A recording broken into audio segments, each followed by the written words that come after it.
మన దేశంలో ప్రస్తుతం ఇండియా పాకిస్తాన్ యుద్ధం తప్పదా అనేటువంటి చర్చ చాలా బలంగా జరుగుతూ ఉంది. అయితే భారత ప్రభుత్వం ముఖ్యంగా ప్రధాని మోడీ నేతృత్వంలో ఒకవైపు అమిత్ షా, మరోవైపు రక్షణ శాఖ మంత్రి రాజ్నాథ్ సింగ్తో పాటు ఇటు నేషనల్ సెక్యూరిటీ సంబంధించినటువంటి చైర్మన్ ఎవరైతే ఉన్నారో అజిత్ దోవల్తో పాటు భద్రతా బలగాలు ఏవైతే ఉన్నాయో త్రివిధ దళాలు కూడా రోజువారీ సమీక్షలు చేస్తూ యుద్ధ వాతావరణం అని ఒక తలపిస్తున్నటువంటి సంఘటన మనం చూస్తూ ఉన్నాం. నిన్న కేంద్ర హోంశాఖ మంత్రి అమిత్ షా డైరెక్ట్గా సీఎంలందరూ కూడా ఫోన్ చేసి మీ రాష్ట్రాల్లో ఉన్నటువంటి అక్రమంగా లేదంటే వీసాల మీద వచ్చినటువంటి పాకిస్తాన్లు వెంటనే వెనక్కి పంపించేందుకు ఇమీడియట్గా చర్యలు తీసుకోవాలని చెప్పడం జరిగింది. దీనిలో భాగంగా మన తెలంగాణ ముఖ్యమంత్రి రేవంత్ రెడ్డి గారికి కూడా అమిత్ షా స్వయంగా ఫోన్ చేసి హైదరాబాద్లో 208 మంది పాకిస్తానీలు వీసాల మీద వచ్చి ఉన్నారు. వాళ్ళు కొంతమంది స్వల్పకాలం వీసాతో వచ్చారు, కొంతమంది దీర్ఘకాలికం కూడా ఉన్నారు అని చెప్పేసి 208 మంది సంబంధించినటువంటి పాకిస్తాన్ లిస్టు కూడా పంపించడం జరిగింది. ఈ క్రమంలో సీఎం రేవంత్ రెడ్డి గారు డీజీపీకి చాలా క్లియర్ ఆదేశాలు ఇచ్చారు. డీజీపీ కూడా కొద్ది సమయం ఇస్తూ ఉన్నాం, ఇమీడియట్గా మీరు హైదరాబాద్ వదిలి ఇండియాను వదిలి వెళ్ళిపోవాలని చెప్పేసి కూడా సీరియస్గా ఆయన కూడా ఒక ఆదేశాలు జారీ చేసిన విషయం చూస్తూ ఉన్నాం. ఇటు ఒకవైపు ఓల్డ్ సిటీ మొత్తం కూడా జల్లెడబడుతున్నట్టుగా అర్థమవుతా ఉంది. అయితే ఎక్కడెక్కడైతే పాకిస్తాన్లో వాళ్ళందరూ కూడా తిరిగి వెళ్లాల్సిందిగా మొత్తానికైతే కేంద్ర హోంశాఖ చాలా సీరియస్గా చెప్పడం కూడా జరిగింది. ఈ క్రమంలో పెద్ద ఎత్తున వలసలు కూడా పోతా ఉన్నాయి. రీసెంట్గా నిన్న గుజరాత్లో కూడా పెద్ద ఎత్తున 1000 మంది వలసదారులు ఎలాంటి పర్మిషన్ లేకుండా ఈరోజు గుజరాత్లో ఉన్న వారిని అందరూ కూడా అదుపులో కూడా తీసుకున్నటువంటి విషయం కూడా మనం చూస్తూ ఉన్నాం. ఈ క్రమంలో భారతదేశం ఇప్పుడు రీసెంట్గా ఈరోజు పొద్దున ఉదయం 6 నుంచి 7 గంటల ప్రాంతంలో కాశ్మీర్లో ఉన్నటువంటి కొంతమంది టెర్రరిస్టుల స్థావరాల పైన దాడులు చేసిరు. వాళ్ళ ఇళ్ళను కూడా మట్టుబెట్టినటువంటి సందర్భాలు విజువల్స్ కూడా మనం చూసినాం. సో ఈ క్రమంలో యుద్ధం తప్పదా అంటే ఒకవైపు పాకిస్తాన్ కూడా అక్కడ వాళ్ళ కంట్రీలో పెద్ద ఎత్తున కామెంట్ చేస్తూ ఉన్నారు. ఇటు మన ప్రధాని మోడీ పైన కావచ్చు, లేకపోతే వివిధ రకాల కామెంట్ చేస్తూ కూడా యుద్ధానికి కవ్వింపు చర్యలు తీసుకొస్తున్నారు. మరొక వైపు ఇటు ఎల్ఓసి లైన్ ఆఫ్ కంట్రోల్ దగ్గర కూడా పెద్ద ఎత్తున పాకిస్తాన్ సంబంధించినటువంటి బలగాలు కూడా కొంత కవ్వింపు చర్యలకు పాల్పడ్డట్టుగా తెలుస్తూ ఉంది. దాన్ని సమర్థవంతంగా మన ఇండియన్ ఆర్మీ అయితే తిప్పికొడుతున్న విషయం మనం చూస్తూ ఉన్నాం. ఈ క్రమంలో భారత్ పాకిస్తాన్ మధ్య యుద్ధానికి సిద్ధంగా మన భారతదేశం ఉన్నట్టుగా తెలుస్తూ ఉంది. మరి ఎప్పుడైనా యుద్ధానికి పిలుపు రావచ్చు అనే కోణంలో ఆర్మీ కూడా ఎవరైతే సెలవులపై వెళ్ళినటువంటి ఆర్మీ అధికారులను కూడా సెలవులను రద్దు చేసుకొని వెనక్కి రప్పించే ప్రయత్నం కూడా చేస్తూ ఉంది. ఇదంతా కూడా భారతదేశం సంబంధించినటువంటి అంశం. భారతదేశం ధీటుగా ఎదుర్కోవడానికి రెడీగా ఉన్నది, పాకిస్తాన్ మట్టుబెట్టడానికి రెడీగా ఉన్నది. ఎందుకంటే ప్రపంచంలోనే ఒక సైనిక వ్యవస్థ బలంగా ఉన్నటువంటి దేశాల్లో మనది భారతదేశం 4వ స్థానం. ఇటు ఆర్మీ విషయంలో కావచ్చు, నేవీ విషయంలో కావచ్చు, అదేవిధంగా ఎయిర్ ఫోర్స్ విషయంలో 3 త్రివిధ దళాల్లో కూడా మనం చాలా బలంగా ఉన్నాం. సో మనకు కావాల్సినంత సామాగ్రి కావచ్చు, కావాల్సినన్ని హెలికాప్టర్లు కావచ్చు, యుద్ధ విమానాలు కావచ్చు, నేవీ విషయంలో కావచ్చు, అన్ని విషయాల్లో కూడా చాలా బలంగా ఉన్నాం మనం. సో 12వ స్థానంలో పాకిస్తాన్ ఉంది. ఎట్టి పరిస్థితులను భారతదేశం మాత్రం చాలా సీరియస్ యాక్షన్ తీసుకోవడానికి రెడీగా ఉంది. అక్కడ పీఓకే పాక్ ఆక్యుపైడ్ కాశ్మీర్లో కొద్ది ఉగ్రవాద స్థావరాలు ఉన్నట్టు తెలుస్తోంది. ఆ ఉగ్రవాద స్థావరాల్లో పెద్ద ఎత్తున ఆర్మీ రిక్రూట్మెంట్ అంటే ఉగ్రవాదుల రిక్రూట్మెంట్ అనేది జరుగుతూ ఉంది. దాన్ని మట్టుబెట్టడానికి మాత్రం భారతదేశం సిద్ధంగా ఉన్నట్టుగా తెలుస్తూ ఉంది. మరి ఎప్పుడైనా కానీ ప్రధాని ఆదేశాలు కూడా జారీ చేసే అవకాశాలు అయితే చాలా స్పష్టంగా కనబడుతూ ఉన్నాయి. దీంతో కొంత పాకిస్తాన్ కూడా ఇటు సింధు జలాల అగ్రిమెంట్ అవుతుందో దాన్ని కూడా రద్దు చేసుకోవడంతో అక్కడ వాటర్ కొరత ఏర్పడ్డట్టుగా తెలుస్తూ ఉంది. సింధు జలాలకు సంబంధించిన అగ్రిమెంట్ ఒప్పందం క్యాన్సిల్ చేసుకోవడంతో దాదాపు 6 ఉపనదులలో నుంచి వెళ్తున్నటువంటి వాటర్ అంతటి కూడా మన ఇండియా వైపే మన దేశంనే అడ్డుకునే విధంగా అక్కడ నుంచి డైవర్ట్ చేసే విధంగా కూడా కేంద్ర జలశక్తి మినిస్టర్ ఎవరైతే ఉన్నారో సిబి పాటిల్ ఆయన కూడా చాలా సీరియస్గా చర్చలు చేసి ఆదేశాలు కూడా జారీ చేసినట్టు తెలుస్తోంది. సో అక్కడ వాటర్ కొరత కూడా పాకిస్తాన్లో ఏర్పడే అవకాశం అయితే కనబడుతూ ఉంది. మన దేశం నుంచి ఇటు ఆర్మీ పరంగా ఇటు సింధు జలాల ఒప్పందం క్యాన్సిల్ చేసుకున్నాం కాబట్టి దాని పరంగా కూడా పాకిస్తాన్కు ఇబ్బందులు ఏర్పడ్డ విషయం మనం చూస్తూ ఉన్నాం. ఇదంతా ఒకవైపు. ఇంకొక వైపు బలూచిస్తాన్ లిబరేషన్ ఆర్మీ పేరిట ఈరోజు పాకిస్తాన్ ఆర్మీని మట్టుబెట్టడానికి చాలా పెద్ద ఎత్తున ప్రయత్నాలు చేస్తూ ఉన్న విషయం చూస్తూ ఉన్నాం. డైరెక్ట్గా పాకిస్తాన్ ఆర్మీ పైనే ఆత్మాహుతి దాడులు చేసి వారినందరిని మట్టుబెట్టడానికి చాలా పెద్ద ఎత్తున ప్రయత్నాలు చేస్తూ ఉంది. ఒకవైపు మన భారత ఆర్మీ సింధు జిల్లాల ఒప్పందం రద్దు కావడం, ఇదంతా కూడా పాకిస్తాన్ కలవర పెడతా ఉంటే, ఇంకొక వైపు పాకిస్తాన్లో అంతర్భాగంగా ఉన్నటువంటి బలూచిస్తాన్ సంబంధించినటువంటి ప్రజలు వాళ్ళొక లిబరేషన్ ఆర్మీగా ఏర్పడి పాకిస్తాన్లో ఉన్నటువంటి పాకిస్తాన్ ఆధిపత్యాన్ని మేము సహించలేము, మాకు స్వాతంత్రం కావాలి అంటూ గ్రేటర్ బలూచిస్తాన్ కావాలి అంటూ వాళ్ళు ఎప్పటి నుంచో డిమాండ్ చేస్తూ ఉన్నారు. వాళ్ళు ఒక ఆర్మీగా ఏర్పడి వాళ్ళు సాయుధ బలగాలతో పాటు ఆత్మాహుతి దళాలుగా ఏర్పడి పాకిస్తాన్ను మట్టుబెడుతున్న విషయాన్ని చూస్తూ ఉన్నాం. ఈ క్రమంలో బలూచిస్తాన్ లిబరేషన్ ఆర్మీ BLA ఏదైతే ఉందో డైరెక్ట్గా పాకిస్తాన్ ఆర్మీ చీఫ్ను టార్గెట్ చేసినట్టు తెలుస్తూ ఉంది.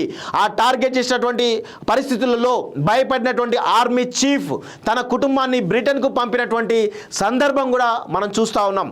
సో ఈ క్రమంలో పాకిస్తాన్ అయితే విలవిలాడుతున్నట్టుగా తెలుస్తూ ఉంది.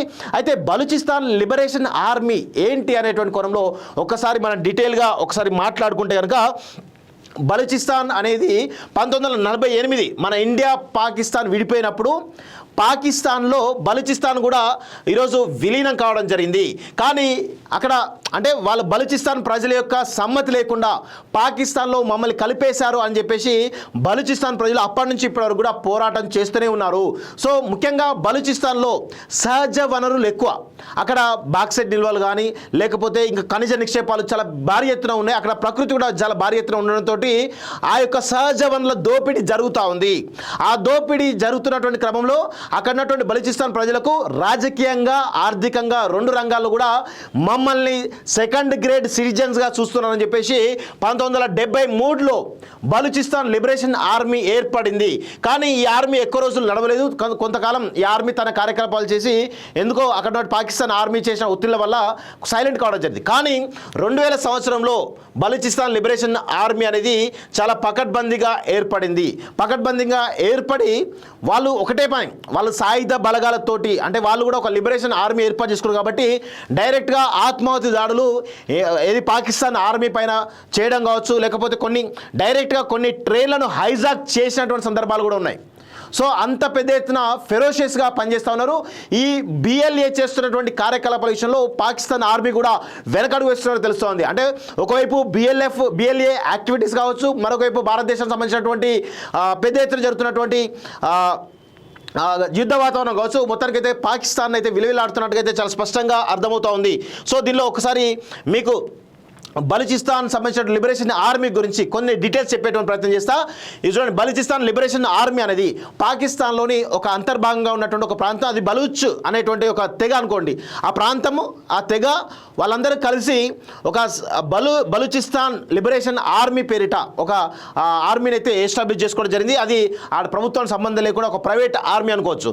సో వాళ్ళు ఏం కోరుకుంటామంటే మాకు బలూచిస్తాన్ స్వాతంత్రం కావాలి, స్వయం ప్రతిపత్తి కావాలి, మా ఇక్కడ ఉన్నటువంటి సహజ వనరులు మేమే తీసుకోవాలి, ఇక్కడ ఉన్నట్టు ఆర్థికంగా మేమే చూసుకోవాలి తప్ప మా మీద ఎవరి ఆధిపత్యం అవసరం లేదు అంటూ చెప్తా ఉన్నారు. అయితే వాళ్ళు ఒకటే డిమాండ్ చేస్తున్నారు. ఒకటి ఏమంటే మాకు గ్రేటర్ బలూచిస్తాన్ కావాలి అంటా ఉన్నారు. ఎందుకు కావాలంటే దీనిలో పాకిస్తాన్లో ఉన్నటువంటి బలూచ్ ప్రాంతం కావచ్చు, ఇరాన్ అంటే ఈ 3 కంట్రీస్కు మధ్య భాగంలో ఉన్నటువంటి ఏదైతే ఈ బలూచిస్తాన్ ఏదైతే ఉందో ఈ ప్రాంతాన్ని ఇటు పాకిస్తాన్లో కొంత ప్రాంతం కలుస్తుంది, ఇరాన్ నుంచి కొంత ప్రాంతం కలుస్తుంది, ఆఫ్ఘనిస్తాన్ నుంచి కొంత ప్రాంతం కలుస్తుంది. ఈ 3 ప్రాంతాలు కలిపి గ్రేటర్ బలూచిస్తాన్ అనేటువంటి ఒక రాష్ట్రాన్ని ఏర్పాటు చేయాలి, మాకు స్వయం ప్రతిపత్తి కావాలి అంటే ఇండైరెక్ట్గా వాళ్ళు దేశమే అడుగుతున్నారు, బలూచిస్తాన్ దేశం కావాలని చెప్పేసి అడుగుతున్నారు. సో ఇది వాళ్ళు అడుగుతూ ఉన్నారు, మాకు స్వాతంత్రం కావాలని చెప్పేసి అడుగుతూ ఉన్నారు. అయితే ఈ క్రమంలో పాకిస్తాన్ పెద్ద ఎత్తున బలూచిస్తాన్ పైన తీవ్రమైనటువంటి సైనిక చర్యలకు పాల్పడుతున్న క్రమంలో వాళ్ళు ఆర్మీగా ఏర్పడి ఆ యొక్క పాకిస్తాన్ ఆర్మీని ఎదుర్కొంటూ వస్తూ ఉన్నారు. దీనిలో ముఖ్యంగా మహిళలు పెద్ద ఎత్తున ఆత్మాహుతి దళాలుగా ఏర్పడినటువంటి విషయం కూడా చాలా పెద్ద ఎత్తున చర్చకు వస్తూ ఉంది. ఈరోజు నిన్న మొన్న కూడా చాలా పెద్ద ఎత్తున ఆర్మీ పైనే దాడులు చేసి ఆర్మీని భయపెట్టించారు. డైరెక్ట్గా పాకిస్తాన్ ఆర్మీ చీఫ్నే చంపేస్తామని చెప్పేసి కూడా బెదిరించడంతో ఆర్మీ చీఫ్ భయపడి వాళ్ళ కుటుంబాన్ని బ్రిటన్కి పంపించినటువంటి దాఖలాలు కూడా ఈరోజు మనం చూసినాం. సో ఇక్కడ 2000 సంవత్సరంలో BLA అనేది ఏర్పడింది. ఇది పాకిస్తాన్ ప్రభుత్వం బలూచిస్తాన్ యొక్క సహజ వనరులను దోపిడీ చేస్తుందని, బలూచ్ ప్రజలను ఆర్థికంగా రాజకీయంగా అణచివేస్తుందని చెప్పేసి కూడా అని ఆరోపిస్తూ ఈ యొక్క BLA ఏర్పడినటువంటి విషయం మనం చూస్తూ ఉన్నాం. సో వీళ్ళు గతంలో ఏం చేశారంటే చూడండి ఒకసారి బాంబు దాడులు ఏమేం చేశారో, రైల్వే లైన్లు, గ్యాస్ పైప్ లైన్లు, విద్యుత్ స్తంభాలు మరియు ప్రభుత్వ సంస్థలపై దాడులు, ఇవన్నీ కూడా వీళ్ళు ఫెరోషియస్గా చేస్తారు. ఆత్మాహుతి దాడులే డైరెక్ట్గా. అదేవిధంగా ఆత్మాహుతి దాడులు చూడండి, మెజిద్ బ్రిగేడ్ ద్వారా ఆత్మాహుతి బాంబు దాడులు, ముఖ్యంగా చైనా పాకిస్తాన్ ఆర్థిక క్యారిడార్ ప్రాజెక్టులపైన డైరెక్ట్ ఆత్మాహుతి దాడులు చేసి, ఎందుకంటే పాకిస్తాన్కు చైనాకు మధ్య ఆర్థికపరమైన సంబంధాలు చాలా ఉంటాయి. ఎందుకంటే భారతదేశాన్ని కొంత అనగదొక్కాలంటే చైనా పాకిస్తాన్ వాడుకుంటుంది. సో దానికోసం పాకిస్తాన్కు పెద్ద ఎత్తున ఫండ్స్ కూడా ఇచ్చినటువంటి సందర్భాలు ఉన్నాయి. ఈ క్రమంలో ఆ యొక్క క్యారిడార్ అవుతుందో పాకిస్తాన్ చైనా క్యారిడార్ పైన కూడా పెద్ద ఎత్తున ఆత్మహత్య దాడులు చేసినటువంటి సంఘటన కూడా మనం చూస్తున్నాం.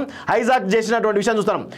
జఫర్ ఎక్స్ప్రెస్ అండ్ రైలు, అందులో 400 మంది ఉంటారట. ఆ 400 మంది ఉన్న రైలు కూడా హైజాక్ చేసి దాదాపు పాకిస్తాన్ సైడ్ 30 గంటల ఆపరేషన్ చేస్తే వాళ్ళందరూ కూడా వదిలిపెట్టారట. దానిలో 20-30 మంది కూడా చంపినటువంటి దాఖలాలు కూడా ఉన్నాయని చెప్పేసి అన్నారు. ఇట్లా చాలా దాడులు ఇటు పాకిస్తాన్ అరుపైన ఆగస్టు 26, 2024 బలూచిస్తాన్లో ఒకే రోజు 74 మంది, అందులో 14 మంది సైనికులతో సహా మరణించిన దాడులు కనబడతా ఉన్నాయి. అదేవిధంగా జిన్నా అంతర్జాతీయ విమానాశ్రయంపై దాడి, ఇలా క్వెట్టా రైల్వే స్టేషన్లో ఆత్మాహుతి బాంబు దాడి, దానిలో 32 మందిని మరణించారట. ఇట్లా చాలా పెద్ద ఎత్తున వాళ్లకు సాయుధాలను కూడా పెద్ద ఎత్తున సమకూర్చుకుంటూ ఆత్మాహుతి దాడులు ప్రధానంగా చేస్తూ ఇటు పాకిస్తాన్ భయపెడుతున్నటువంటి బలూచిస్తాన్ యొక్క చర్యలు ఒకవైపు అయితే, మరి రేపో ఎల్లుండో పెద్ద ఎత్తున భారతదేశం కూడా ఆర్మీ యుద్ధానికి కూడా రెడీ అవుతున్న సంఘటన చూస్తాను. సో ఈ రెండు సంఘటనలు, అదేవిధంగా సింధు జలాల ఒప్పందం, ఇవన్నీ కూడా పాకిస్తాన్ అయితే విలువలాడుతున్నట్టు చేస్తూ ఉంది. ఎట్టి పరిస్థితులను పాకిస్తాన్ లొంగిపోక తప్పదు, పాకిస్తాన్ ఖచ్చితంగా కవ్వింపు చర్యలకు పాల్పడుతుంది. మన పహల్గామ్లో జరిగినటువంటి దాడి, ఉగ్రదాడి అవుతుందో దానికి ప్రతీకారం తీర్చుకునే విధంగా భారతదేశం అయితే రెడీగా ఉంది. ఇంకొక వైపు ఇదే అదనంగా భావించినటువంటి బలూచిస్తాన్ లిబరేషన్ సంస్థ కూడా వాళ్ళు కూడా పాకిస్తాన్ ఆర్మీ పైన చాలా పెద్ద ఎత్తున దాడులు చేస్తున్న సంఘటన మనం చూస్తూ ఉన్నాం. సో మొత్తానికైతే యుద్ధ వాతావరణంలో పాకిస్తాన్ కొట్టుమిట్టాడుతున్నట్టు చాలా స్పష్టంగా అర్థమవుతా ఉంది. ఎప్పుడైతే వాళ్ళు ఉగ్రవాదంపై మరి పెద్ద ఎత్తున ఉగ్రవాదాన్ని నిర్మూలించేందుకు చర్యలు తీసుకున్నా అని అంటారో, అప్పటిదాకా యుద్ధం ఆపేది లేదని చెప్పేసి కూడా మన భారతదేశం నుంచి కూడా పెద్ద ఎత్తున వినిపిస్తున్నటువంటి విషయం కూడా మనం చూస్తూ ఉన్నాం. సో మొత్తానికైతే భారత్ పాకిస్తాన్ సంబంధించిన యుద్ధాన్ని మరికొన్ని రోజుల్లో ఎప్పుడైనా స్టార్ట్ అయ్యే అవకాశం అయితే చాలా స్పష్టంగా కనబడతా ఉంది మిత్రులారా.